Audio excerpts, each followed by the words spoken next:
온 목사와 성경 읽기 고린도서 15장입니다. 오늘도 하나님의 귀한 말씀 함께 읽으면서 주님의 귀한 은혜를 나누기를 원합니다. 고린도서 15장 함께 읽겠습니다. 고린도서 15장은 그리스도의 부활입니다. 같이 한번 읽겠습니다. 형제라 내가 너희에게 전한 복음을 너희에게 알게 하노니 이는 너희가 받은 것이요 또 그 가운데 선 것이라. 너희가 만일 내가 전할 그 말을 굳게 지키고 헛되이 믿지 아니하였으면 그로 말미암아 구원을 받으리라. 참 중요한 것입니다.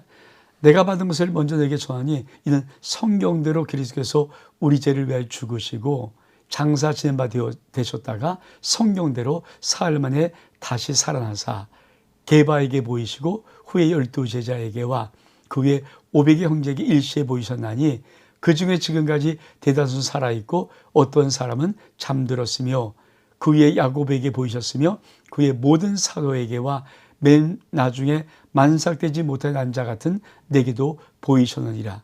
난 사도 중에 가장 작은 자라.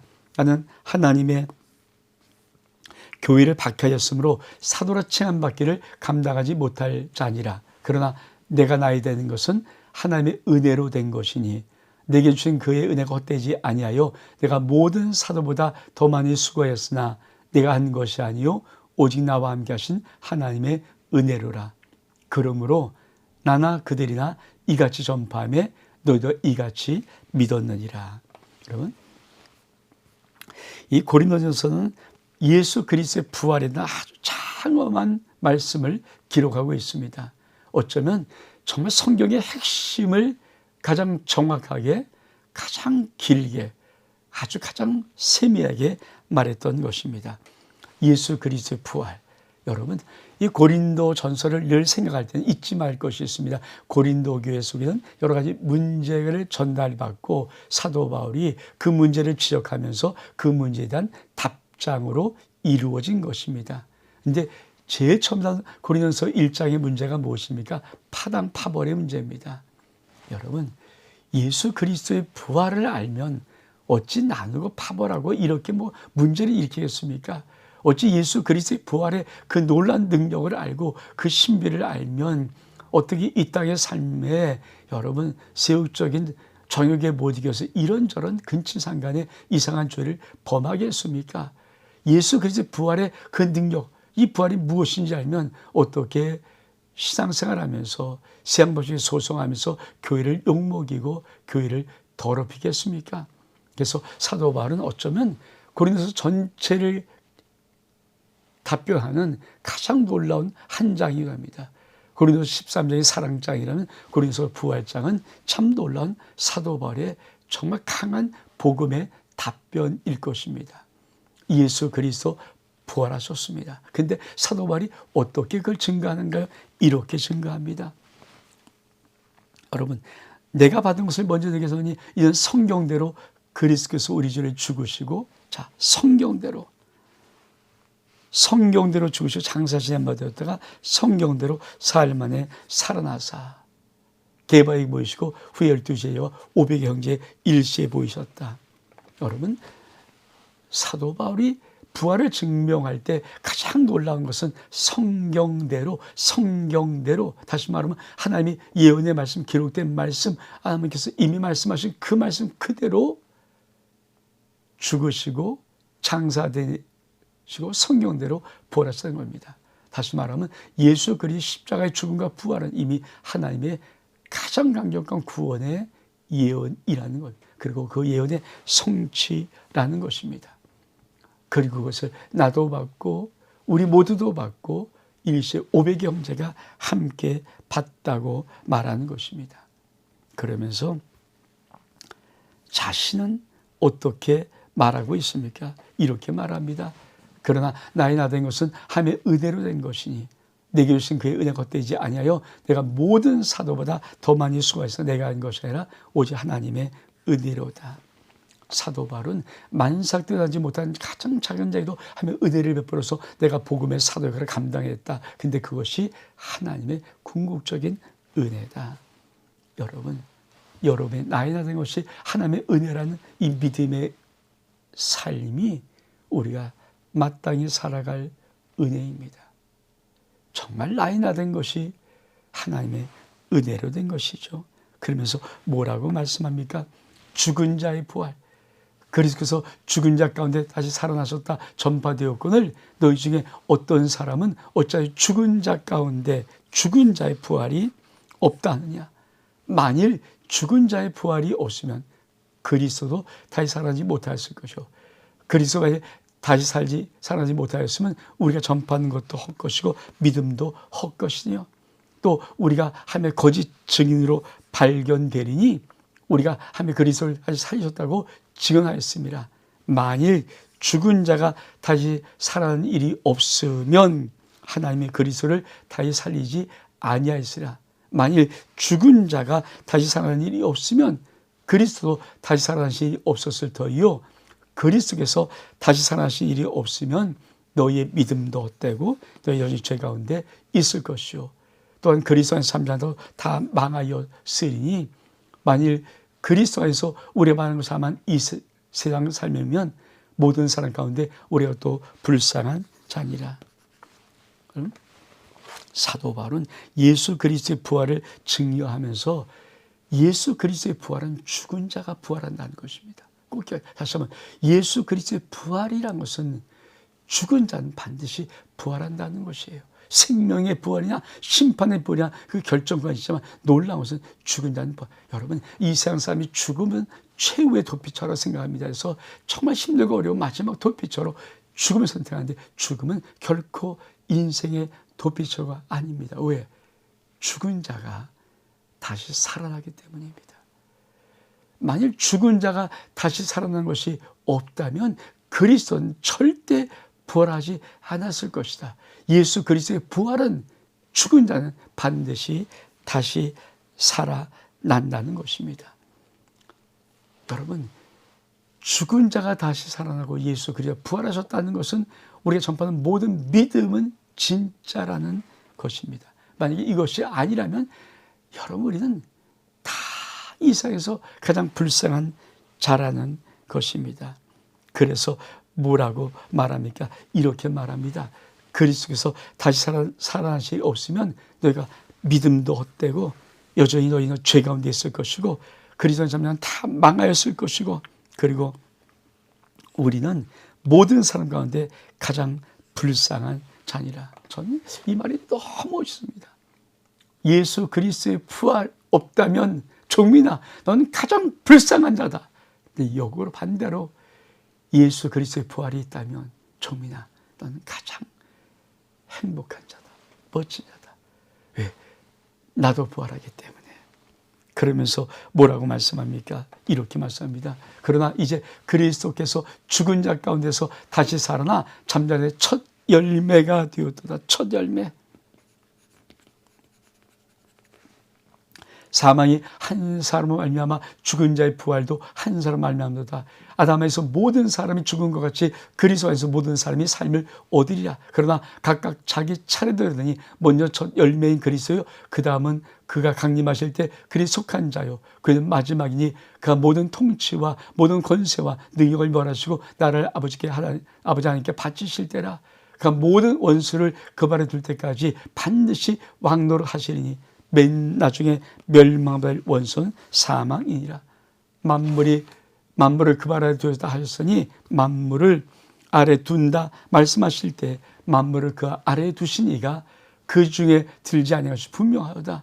만물을 그에게 복종하실 때는 아들 자신도 그때 만물을 자기에게 복종하신 이에게 복종하리니 이는 하나님이 만유의 주로 만유 안에 계시게 하심이라. 여러분 세 번째 단락에서는 무엇을 말합니까? 예수 그리스도는 잠자는 자의 첫 열매가 되셨도다. 여러분 이 말씀 참 중요합니다. 그러나 이제 그리스도께서 죽은 자 가운데 다시 살아나 잠자는 자의 첫 열매. 여러분 첫 열매란 말은 무엇입니까? 모든 사람이 그 첫 열매 예수 그리스도처럼 우리도 똑같이 부활한다는 것입니다. 그래서 이렇게 말씀합니다. 아담 안에서 모든 사람이 죽은 것 같이 그리스도 안에서 모든 사람이 이 삶은 이 땅의 삶이 영생의 삶을 얻습니다. 근데 차례대로인데 차례. 먼저는 첫 열매인 그리스도, 그 다음에 그가 강림할 때 그에 속한 자, 예수 그리 다시 오실 재림할 때 속한 자, 그리고 그 위는 마지막이니 그가 모든 통치와 권세와 능력을 멸하시고 나를 아버지 하나님께 바치실 때라. 여러분, 예수 그리스도 첫 열매 되시고 순서대로 놀라운 부활의 역사가 있습니다. 그리고 맨 나중에 멸망받을 사망이 있다라고 말하는 것입니다. 여러분, 그러면서 사도 바울은 또 이렇게 말합니다. 만일 죽은 자리 도무지 다시 살아나지 못하였으면 죽은 자를 위해 세례를 받는 자리 무엇을 하겠느냐? 어째 그들 왜 세례를 받느냐? 또 어째요 우리가 언제나 위험을 무릅쓰리요? 형제라, 내가 그래서 예수 우리 주 안에서 가진 바에게 대한 나를 자랑을 두고 단호하니 난 날마다 죽노라. 내가 만약 사람의 방법으로 에베소에서 맹수와 더불어 싸웠다면 내게 무슨 유익이 있으리요? 죽은 자가 다시 살아나지 못하면 내일 죽을 터이고 먹고 마셔 하리라. 속지 말라. 동무들은 선한 행실을 더럽히나니 깨어 의를 행하고 죄를 짓지 마라. 하나님을 알지 못한 자가 있기로 내가 너를 부끄럽게 하기를 원하여 말하노라. 여러분, 사도 바울이 이렇게 말합니다. 왜 이 부활을 강조할까요? 이 고린도 교회 속에 예수를 믿는 믿음을 갖고 있지만 부활에 회의적인 사람이 왜? 부활은 신비잖아요. 그러니 이해를, 죽은 자도 다른데 이해를 못하니까 회의적인 무리들이 참 있었습니다. 그래서 서로 당파를 나누고 서로 근친상간하고 막 이런 엉터리 같은 일이 벌어질 때, 여러분, 만약에 죽은 자의 부활이 없고 그리스도의 부활이 없다면 모든 사람이 날마다 내일 죽을 텐데 부활이 없는데 오늘도 먹고 마셔 할 거 아니냐? 근데 속지 마라. 반드시 부활이 있다라고 말합니다. 나는 그 예수 그리스도의 부활을 바라고 이 땅에서 삶을 날마다 죽는다고 말합니다. 그러면서 이렇게 말합니다. 몸의 부활. 누가 묻기를 죽은 자들은 어떻게 다시 살아나며 어떠한 몸으로 오느냐 하리니 어리석은 자요. 내가 뿌리는 씨가 죽자면 살아나지 못하겠고 내가 뿌리는 것은 장래의 형체를 뿌리는 것이로되 다만 밀이나 다른 것을 알갱이 뿐이로되 하며 그 뜻대로 그에게 형체를 주시되 각 종자에게 그 형체를 주시라. 육체는 다 같은 육체가 아니요 하나는 사람의 육체요, 한 짐승의 육체요, 한 새의 육체요, 한 물고기 육체라. 하늘에 속한 형체도 있고 땅에 속한 형체도 있나니 하늘에 속한 것이 영광이 따로 있고 땅에 속한 영광이 따로 있니. 해의 영광이 다르고 달의 영광이 다르고 별의 영광이 다르고 별과 별의 영광이 다르다. 죽은 자의 부활도 그와 같으니 참 멋있다. 썩을 것을 심고 썩지 않고 다시 살아나며 욕된 것을 심고 영광스러운 다시 살아나며 약한 것을 심고 강한 것을 다시 살아나며 육의 몸으로 심고 신령한 몸으로 다시 살아나니 육의 몸이 있은즉 또 영의 몸도 있느니라. 기록된 바 첫사람 아담은 생명이 되었다 함과 같이 마지막 아담은 살려주는 영이 되었나니 그러나 먼저는 신령한 사람이 아니요 육의 사람이요 그 다음은 신령한 사람이라. 첫사람은 땅에서 났으니 흙에 속한 자이거니와 둘째 사람은 하늘에서 나셨느니라.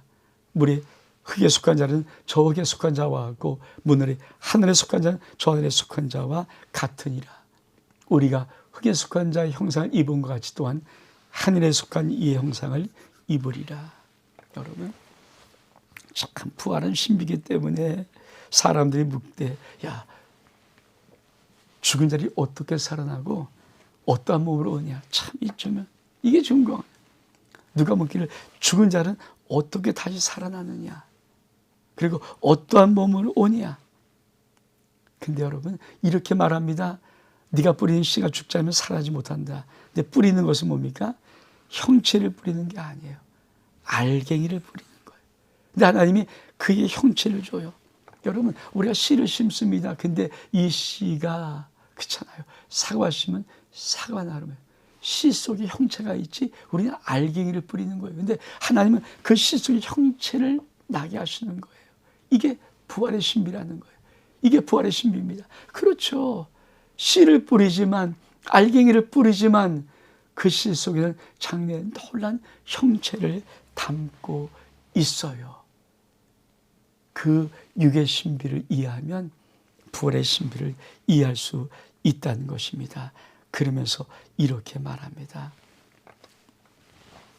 하늘에 속한 형체가 있고 땅에 속한 형체가 있고, 하늘에 속한 영광이 따로 있고 땅에 속한 영광이 있는데, 해의 영광, 달의 영광, 별의 영광, 별과 별의 영광, 죽은 자의 부활도 똑같다. 썩을 것이 있고 썩지 않을 것, 욕된 것이고 영광스러운 것, 약한 것이 있고 강한 것, 육의 몸이 있고 신령한 몸으로 있은즉 육의 몸이 있은지 영의 몸도 있다. 이게 부활이다. 부활의 신비다. 근데 기억해라. 부활의 영광은 다 다르다. 참 이 말이 참, 부활의 영광은 다 다릅니다. 같지 않습니다. 여러분, 육의 몸이 있잖아요. 영의 몸이 있어요. 신령한 몸이 있어요. 그러면서 이렇게 말합니다. 우리가 흙에 속한 형상을 입은 것 같이 또한 하늘에 속한 이의 형상을 입으리라. 이것이 바로 부활이라는 거예요. 그러면서 마지막 단락 뭐라고 말합니까? 형제들아, 내가 이것을 말하니 혈과 육은 한 나라를 이어받을 수 없고 또한 썩는 것은 썩지 아니한 것을 유업으로 받지 못하리라. 보라, 내가 너에게 비밀을 말하니 우리가 다 잠잘 것이 아니되 마지막 나팔의 순식간에 호리에 다 변화되리니 나팔 소리 나며 죽은 자리에 썩지 않을 것으로 다시 살아나고 우리도 변화되리라. 이 썩을 것이 반드시 썩지 아니할 것을 입겠고 이 죽을 것이 죽지 아니함을 입으리로다. 썩을 것이 썩지 않으면 입고 이 죽을 것이 죽지 않으면 입을 때 사망을 삼키고 이기리라 기록된 말씀이 이루어지리라.